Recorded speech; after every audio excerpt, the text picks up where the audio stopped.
Assalamualaikum warahmatullahi wabarakatuh. Perkenalkan, nama saya Alkorik Miranda. Hari ini saya akan menjelaskan mengenai gerak dan gaya dan pengaruhnya dalam hukum Newton 1, 2, dan 3. Yang pertama, gerak. Apa itu gerak? Gerak merupakan perpindahan kedudukan suatu benda terhadap benda lainnya. Berikut macam-macam gerak. Yang pertama, berdasarkan lintasannya. 1. Gerak lurus, yaitu gerak benda yang terjadi pada lintasan lurus. Yang kedua, gerak melingkar, yaitu gerak benda yang terjadi pada lintasan melingkar, mengelilingi satu titik tetap atau sumbu putar. Yang ketiga, gerak parabola, yaitu merupakan gerak pada benda yang terjadi pada lintasan berbentuk parabola atau melengkung. Yang berikutnya, berdasarkan acuan pengamatan. Gerak semu, yaitu gerak yang sifatnya seolah-olah kita sedang melihat benda lain bergerak atau ilusi. Yang kedua, gerak relatif, yaitu gerak benda yang sifatnya bergantung pada posisi pengamatan atau titik acuan. Berikutnya, berdasarkan sifat kecepatan, yaitu gerak lurus beraturan dan gerak lurus berubah beraturan. Yang kedua, ada gaya. Apa itu gaya? Gaya merupakan tarikan atau dorongan yang diberikan pada suatu benda sehingga benda itu dapat bergerak. Nah, gaya ini terdiri dari beberapa macam. Di antaranya ada yang pertama, gaya otot, yaitu gaya yang dilakukan oleh otot-otot tubuh kita, misalnya ketika kita menendang bola. Yang kedua, gaya magnet, yaitu gaya yang diakibatkan oleh magnet. Yang ketiga, gaya listrik, yaitu gaya yang dihasilkan oleh muatan-muatan listrik. Yang keempat, gaya gesek, yaitu gaya yang terjadi karena adanya sentuhan langsung antara dua permukaan benda. Yang kelima, gaya gravitasi, yaitu gaya tarik bumi. Misalnya ketika kita melempar bola ke atas sehingga bola tersebut akan kembali ke bawah. Yang keenam, gaya pegas, yaitu gaya yang dihasilkan oleh kerja benda elastis seperti kita bermain ketapel. Berikutnya, gaya berdasarkan sifatnya, terdiri dari gaya sentuh dan gaya tak sentuh. Gaya sentuh adalah gaya yang bekerja melalui sentuhan langsung, seperti kita mendorong bola, menendang bola, dan lain-lain. Sedangkan gaya tersentuh yaitu gaya yang bekerja tanpa melalui sentuhan. Contohnya apel yang jatuh dari pohon karena gravitasi. Nah, jadi gaya ini sangat berhubungan dengan gerak. Suatu benda bisa bergerak karena adanya gaya. Hubungan gaya dan gerak adalah gaya dapat mempengaruhi gerak benda. Kita masuk ke hukum Newton 1. Setiap benda akan mempertahankan kondisi diam atau bergerak dengan lurus yang beraturan, kecuali terdapat gaya yang mana bekerja untuk mengubahnya. Itu adalah bunyi dari hukum 1 Newton.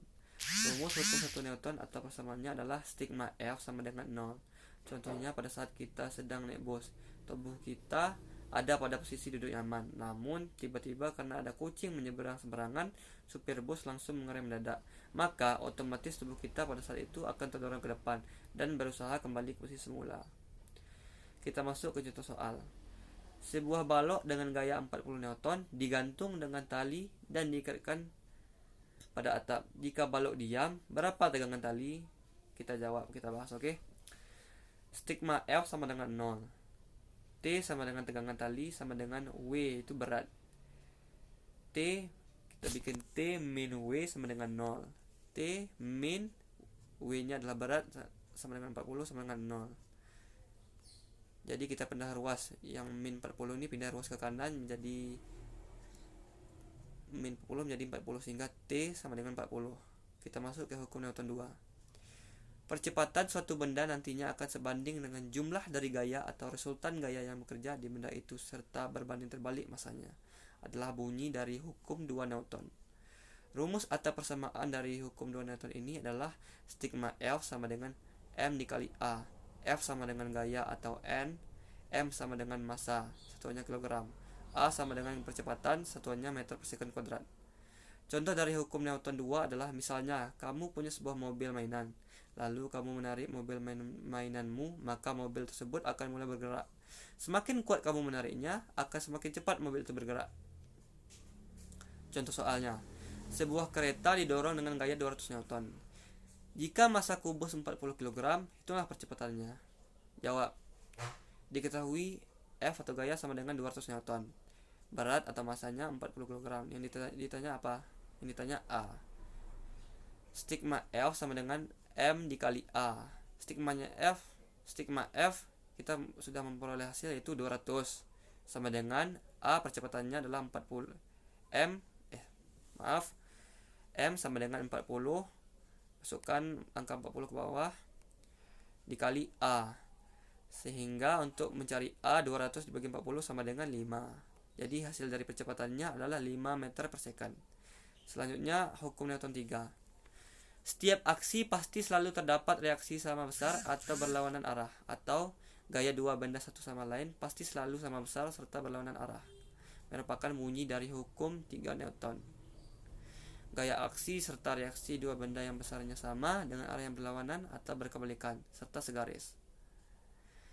Rumus atau persamaan hukum ini adalah F aksi sama dengan min F reaksi. Contohnya dari hukum 3 Newton ini adalah saat kita ingin melompat, kaki akan memberikan gaya pada tanah serta tanah akan memberikan gaya yang berkebalikan atau berlawanan arah sehingga badan menjadi terdorong. Berikut rumus-rumus dan penerapan hukum Newton 3 yang dapat teman-teman baca di bawah. Saya akan menjelaskan simbol-simbolnya saja. N sama dengan gaya normal, satuannya N atau Newton. W sama dengan gaya berat, satuannya Newton. M sama dengan massa benda, satuannya kilogram. G sama dengan percepatan gravitasi, satuannya meter per second. T sama dengan tegangan tali. A sama dengan percepatan. Contoh soal.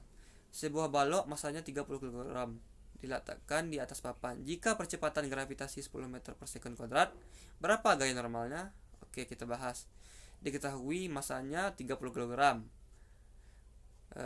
Percepatan gravitasinya 10 meter per second kuadrat. Yang ditanya adalah N.